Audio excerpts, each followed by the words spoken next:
Hi, I'm Brett Kirkpatrick, a staff psychologist at TU's Counseling Center.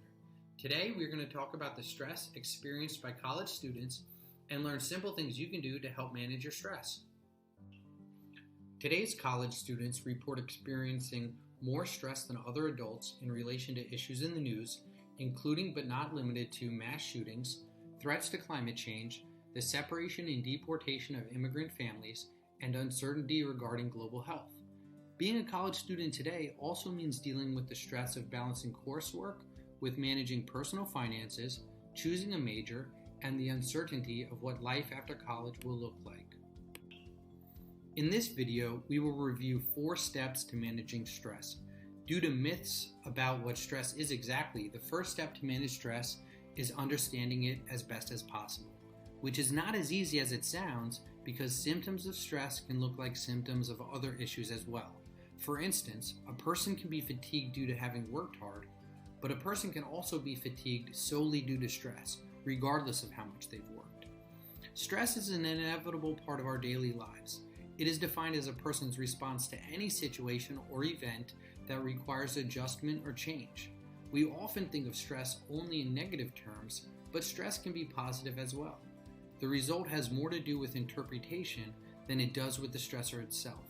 For example, one student may see failing an exam as a warning to seek extra help, while another student sees this event as a terminal blow to his or her life plans.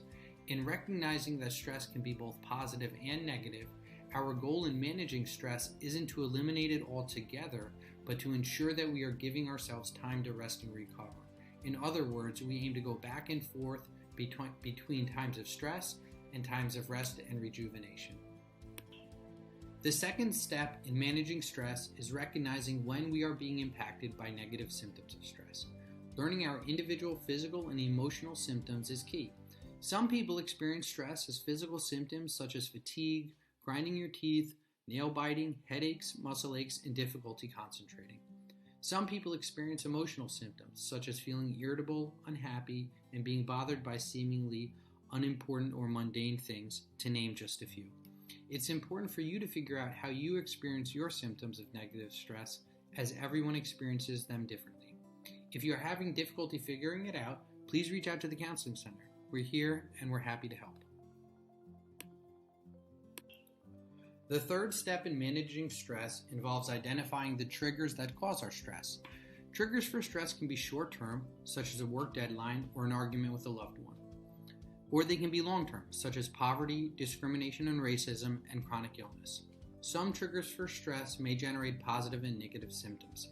For instance, 55% of current college-age adults reported that social media is a source of support, but 45% also reported that it makes them feel judged. Therefore, managing triggers for stress doesn't solely involve identifying the triggers, but figuring out when they are positive and when they are negative, and then trying to maximize the positive. The fourth step in managing stress is incorporating an action or skill that decreases our levels of stress so that we can re-engage with our daily tasks.